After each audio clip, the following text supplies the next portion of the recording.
gambar Pak Prabowo ya. Mas Gibrannya juga akan dipasang nggak di sekolah partai?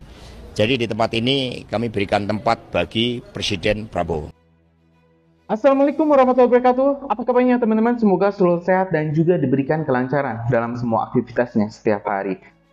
Keputusan Presiden Prabowo Subianto untuk memberikan amnesti dan juga abolisi kepada lawan politiknya rupanya berimbas sangat besar. Teman-teman, koalisi yang sudah dibangun oleh Pak Prabowo bersama rekan-rekannya khususnya adalah Pak Jokowi dan juga Mas Gibran ternyata agak retak.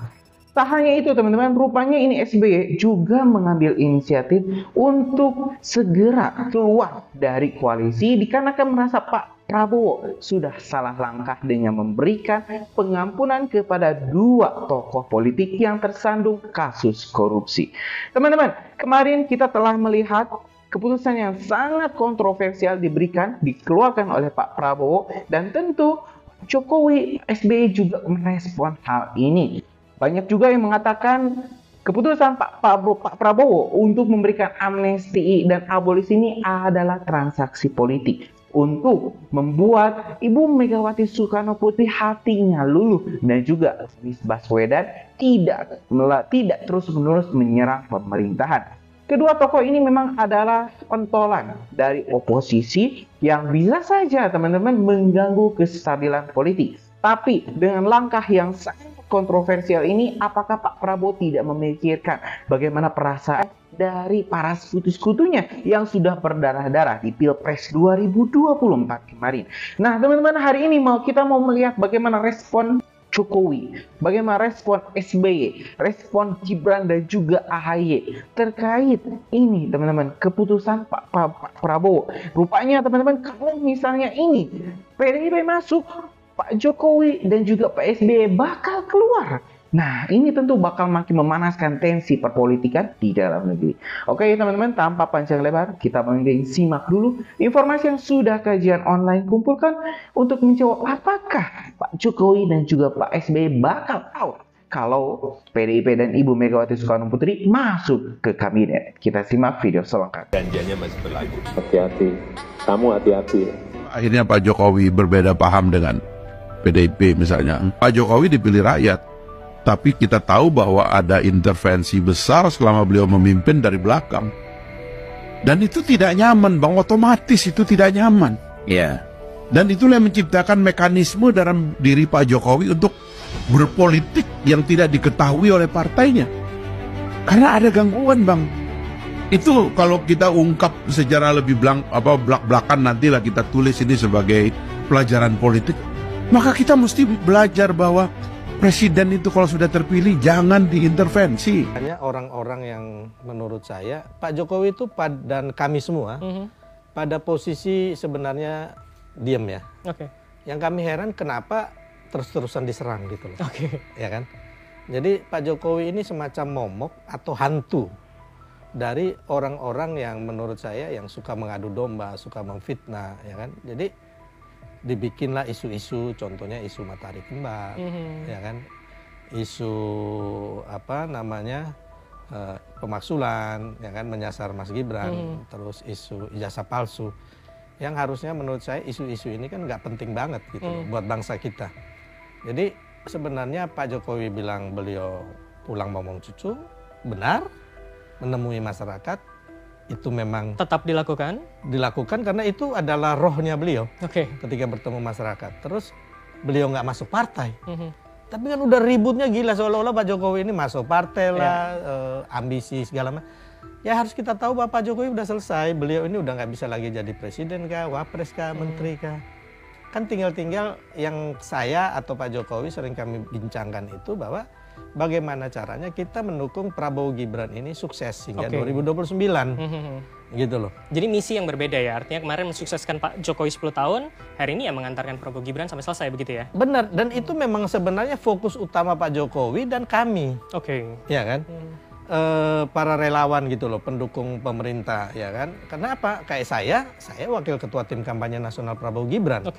Dan waktu itu saya ikut berkampanye, memberikan janji-janji atas program-program Prabowo Gibran.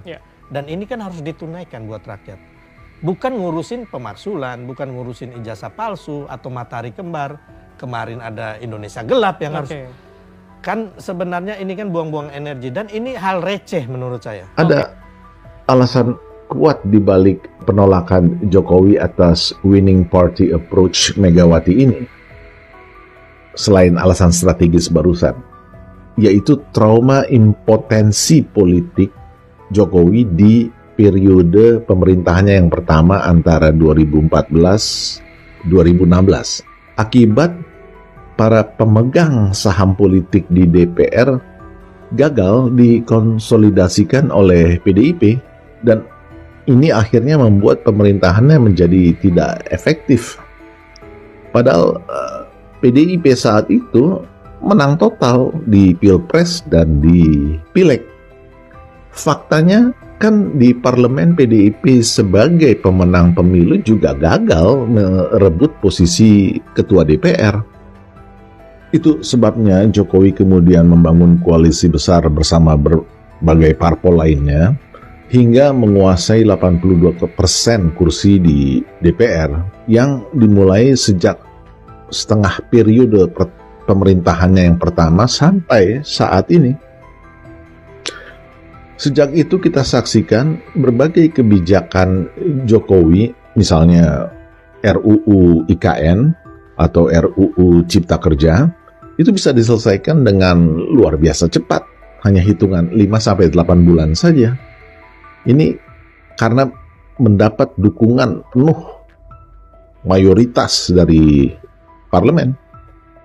Trauma inilah yang membuat Jokowi yakin winning coalition adalah yang terbaik dalam sistem politik kita saat ini. Bagi Jokowi, saham 22% kursi di parlemen milik PDIP itu artinya adalah 78% kursi sisanya di DPR berada di luar kendali PDIP.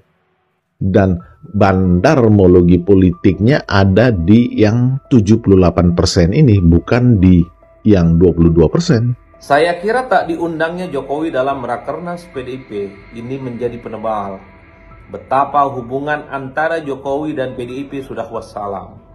Hubungan keduanya tamat dan tak lagi bisa diselamatkan. Ini tentu sudah menjadi rahasia umum, di mana memang hubungan antara Jokowi dan PDIP sudah lama renggang, sudah lama memanas, dan dalam banyak hal memunculkan letupan-letupan konflik politik yang menurut saya sudah menjadi konsumsi publik secara umum. Dan kalau kita iris satu persatu, titik kulminasi di mana hubungan panas antara Jokowi dan PDIP ini dimulai ketika Jokowi merestui Gibran Rakabuming Raka maju Pilpres menjadi pendamping Prabowo Subianto dan menghadapi jagoan yang diusung oleh PDIP, Ganjar Pranowo dan Mahfud MD. Itu adalah titik awal di mana PDIP sudah menganggap Jokowi keluar dari barisan. Itu adalah titik awal di mana Jokowi sudah tak lagi dianggap sebagai bagian dari kader PDIP. Praktis setelah itu, begitu banyak event-event politik, begitu banyak peristiwa-peristiwa politik, termasuk kampanye-kampanye politik yang memenangkan Ganjar dan Mahfud, itu juga tidak mengundang Jokowi. Jadi tidak mengherankan kalau kemudian Rakernas yang dilaksanakan di bulan Mei ini, PDIP tak lagi mengundang Jokowi. Karena Jokowi bagi PDIP sepertinya sudah dianggap outsider. Jokowi sudah dianggap bukan kader mereka. Oleh karena itu bagi saya, sekalipun sampai hari ini Jokowi tak dipecat oleh PDIP secara lahiriah, tapi secara batin, tapi secara chemistry, menurut saya Jokowi dan PDIP tak lagi sudah bisa diselamatkan dan wassalam. Oleh karena itu, kalau ke depan misalnya PDIP tak lagi mengundang Jokowi, tentu bukan lagi menjadi suatu hal yang serius, bukan sesuatu hal yang aneh, karena ini adalah menjadi penegas betapa memang Jokowi dan PDIP tak lagi dalam. Saya ngalah terus loh, tapi ada batasnya, ya, nggak ada. Ya harusnya disebutkan siapa gitu loh biar jelas. Nggak ada. Ya apa? Anunya apa? Tahu, kepentingannya apa saya mengutus untuk itu? Kepentingannya apa? Coba logikanya. Jadi tidak ada. Saya itu udah diem loh ya. Difitnah saya diem. dicela saya diem, dijelekan saya diem, dimaki-maki saya diem. Saya ngalah terus loh, tapi ada batasnya. Ya. Terima kasih. Kamu nuduh Pak Jokowi begini begitu ada dasarnya enggak? Ya kan? Pasal-pasal di undang-undang atau konstitusi mana di negara kita yang dilanggar Pak Jokowi? Atau Pak Jokowi melakukan abuse of power? Di bagian mana gitu lo bertanya kepada Bang Rocky, ya kan? Dia nggak bisa jawab. Akhirnya dia ngomong yang teori-teori filsafat dan politik itu kan, muter. Waktu ada satu itu saya menganggukkan kepala begini, ya kan, menjawab, ya gitu kan. Dia bilang, wah satu ikan terpancing. Terus dia bilang bodoh. Bang, ya saya bukan ngomong ya, memang beda Bang. Karakter kami yang dilahirkan di luar Pulau Jawa ini, bukan kita ngomong ini ya. Bukan kita ngomong apa, tapi ras atau apa. Tapi memang kami dari kecil ini Bang, hidupnya keras gitu loh Bang. Kami kadang-kadang kecil tuh suka inilah main tua-tua, ini kau begini. Dan kalau udah dibilang bodoh, dibilang penjilat, kami akan sangat marah. Apa? Ya saya kira itu masalah intern PDIP. Itu kita tidak mau. Ya saya selaku wakil ketua umum dan arahan ketua umum Partai Golkar Pak Bahlil Lahadalia, ya itu masing-masing punya internal. Biarlah mereka mengurus internalnya dan kita jangan ikut campur pada rumah tangga orang. Tapi bakal diajak nggak Pak? Iya? Kenapa? Bakal diajak nggak Pak Jokowi jadi kader? Jadi persoalannya bukan aja mengajak di sini, tetapi kita akan menyampaikan bahwa sikap, karakter Golkar sebagai sebuah partai adalah terbuka. Golkar ini adalah partai rakyat, bukan milik keluarga, dan tidak ada pemegang saham terbesar. Dan kalau kita lihat dalam perspektif dunia usaha, ini adalah go public. Siapa saja mau masuk silakan. Yang penting sama-sama punya niat motivasi untuk membesarkan Golkar. Itu aja, tidak ada masalah. Tapi sejauh ini sudah ada komunikasi nggak antara Pak Jokowi dengan Golkar atau Golkar dengan Pak Jokowi? Ya, sejauh ini setelah kita ini Munas belum, ya. Setelah Munas kemarin terpilih Pak siapa namanya Pak Bahlil, lalu kemudian tanggal 12 besok kita akan merayakan puncak hari ulang tahun Partai Golkar yang dilakukan di Sentul Bogor itu. Ya saya sejauh ini setahu saya belum ada informasi tentang itu. Tetapi kalau ditanyakan bagaimana Golkar, sekali lagi Golkar adalah partai terbuka, ya bukan milik siapa-siapa, tapi ini adalah milik rakyat. Tidak ada pemilik saham yang besar, dan ini adalah katakanlah go public, siapa saja yang mau masuk, tentu dengan catatan niat motivasi untuk membesarkan Partai Golkar sekarang dan ke depan, sehingga Golkar tetap menjadi partai utama di Republik ini yang akan menjadi penentu arah pembangunan. Kali ini ada satu statement dari Wakil Presiden Gibran Rakabuming Raka yang yakin bahwa keputusan Prabowo memberikan amnesti kepada Hasto Kristianto dan abolisi kepada Tom Lembong ini sudah berdasarkan kalkulasi yang begitu matang. Pernyataan ini disampaikan oleh Gibran di Mataram, Nusa Tenggara Barat dalam kunjungannya Tribuners pada 1 Agustus 2025 di tengah sorotan publik terhadap pengampunan hukum bagi dua tokoh yang sebelumnya divonis dalam kasus korupsi. Ia mengatakan momentum menjelang hari ke-80 RI sebagai waktu yang tepat untuk merajut kembali semangat persaudaraan antar anak bangsa, sehingga langkah Presiden Prabowo mendapatkan juga dukungan resmi dari DPR RI melalui rapat konsultasi di gedung DPR RI Senayan, Jakarta. Pengumuman soal pemberian amnesti dan abolisi ini disampaikan oleh Wakil Ketua DPR Sufmi Dasko Ahmad Tribuners yang mengatakan bahwa surat pertama menyangkut abolisi terhadap mantan Menteri Perdagangan Thomas Trikasih Lembong atau Tom Lembong dengan vonis 4,5 tahun penjara dalam kasus korupsi impor gula. Kemudian amnesti diberikan kepada total 1.116 narapidana Tribuners, termasuk juga halnya Sekjen PDI Perjuangan Hasto Kristianto yang sebelumnya divonis 3,5 tahun penjara dalam kasus suap PAW di DPR. Dulu kan nggak pernah kita dengar PDI Perjuangan mengkritik pemerintah, sekarang terang-terangan. Dan yang menarik, siapa yang membela food estate ketika Hasto menyerang itu? Langsung Pak Jokowi. Jadi Pak Jokowi mengeluarkan statement yang seolah-olah dianggap membela serangan PD Perjuangan terhadap Pak Prabowo. Jadi statementnya begini, food estate ini kata Pak Jokowi itu program lama yang tidak bisa kita langsung nikmati hasilnya. Yang menarik buat saya adalah kenapa harus Pak Jokowi yang membela saya? Padahal kan clear itu, Mas Hasto itu nyerang bukan Pak Jokowi loh, yang dia serang adalah Prabowo. food estate yang dikelola oleh Kementerian Pertahanan. Itu aja udah menampakkan dengan jelas kan bahwa memang ada semacam rivalitas atau pertarungan diam-diam atau terang-terangan antara dua kubu ini. Oke, Bu Muhtadi, apa yang menyebabkan sehingga Pak Jokowi lebih melirik ke Prabowo daripada Pak Ganjar? Memang gini, yang perlu diingat Bung Samad, Ganjar ini pada dasarnya produknya Pak Jokowi.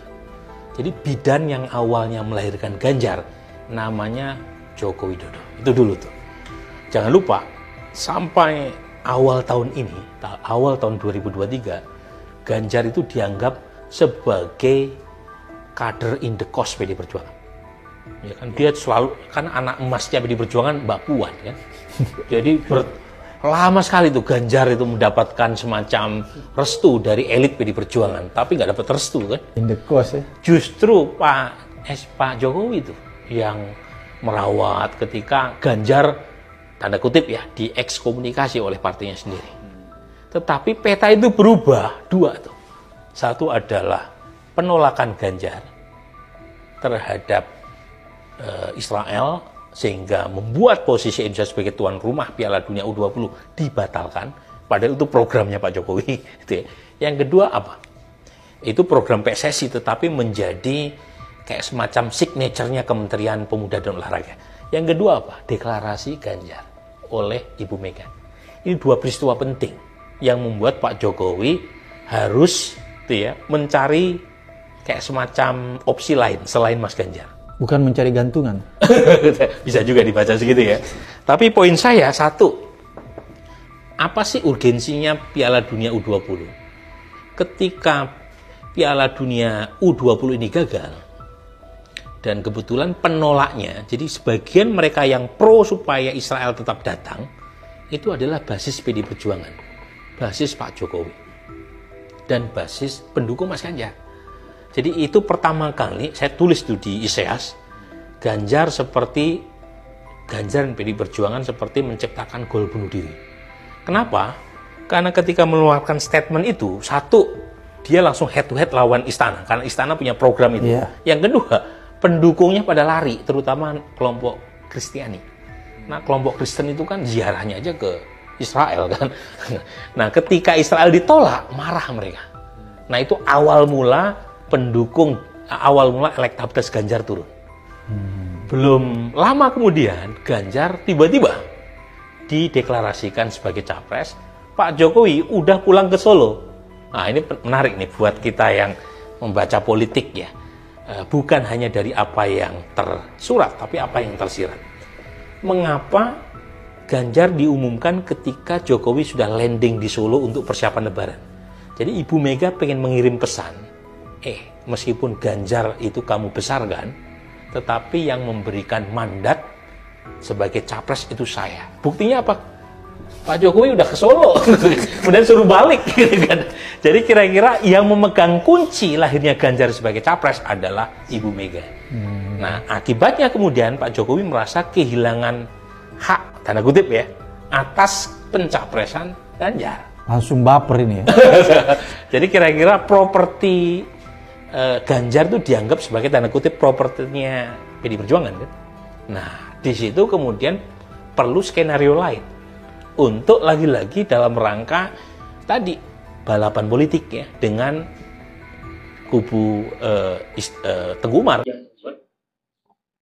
Ya teman-teman, barusan kita telah menyimak informasi yang sudah kajian online kumpulkan terkait ya ini dampak dari keputusan kontroversial Bapak Prabowo Subianto, Presiden Republik Indonesia, yang memberikan amnesti dan juga abolisi kepada dua tokoh perpolitikan Indonesia yang saat itu memang terkena jeratan hukum soal keterlibatannya dalam kasus suap dan korupsi. Teman-teman, apapun kebijakannya pasti ada pro kontra. Salah satunya di sini mungkin yang paling disayangkan kenapa Pak Prabowo tidak memperhatikan bagaimana kondisi spiritual, kondisi hati dari para pendukungnya, sekutu-sekutunya yang sudah berdarah-darah mendukung Pak Prabowo, memenangkan Pak Prabowo untuk jadi presiden di Pilpres 2024. Jadi kita nggak akan salahkan kalau misalnya ini Pak Jokowi, kalau misalnya ini SBY ya, keluar out dari koalisi dan menentukan menjadi oposisi.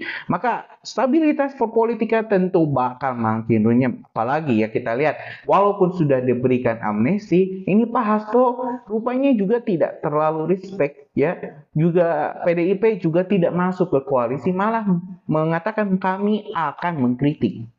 Kami akan menjadi penyeimbang. Kalau misalnya pemerintah melenceng, kami bakal kritik, kami bakal ya protes. Di sini terlihat jelas teman-teman, ingin menarik hati Ibu Megawati nggak sepenuhnya ketarik, tapi malah ini yang sudah ada malah retak hubungannya. Jadi ya kita bakal lihat ke depannya bagaimana respon dari Pak Jokowi selanjutnya. Karena Pak Jokowi juga tidak ketinggal diam, dipermalukan teman-teman, dipermalukan habis-habisan oleh keputusan Pak Prabowo yang memberikan pengampunan kepada Hasto Kristianto yang kita tahu sendiri teman-teman sangat memusuhi Pak Jokowi, sangat membenci Mas Gibran. Jadi ya ini tentu teman-teman bakal makin memanaskan tensi politikan di Indonesia dan kita bakal terus update perkembangannya. Karena itu jangan lupa subscribe teman-teman, subscribe dan nyalakan lonceng notifikasinya biar teman-teman nggak ketinggal informasi menarik lainnya di Kajian Online. Mungkin itu informasi kita hari ini. Tulis pendapat kalian di kolom komentar, kita bakal ngobrol bareng-bareng. Terima kasih. Assalamualaikum warahmatullahi wabarakatuh.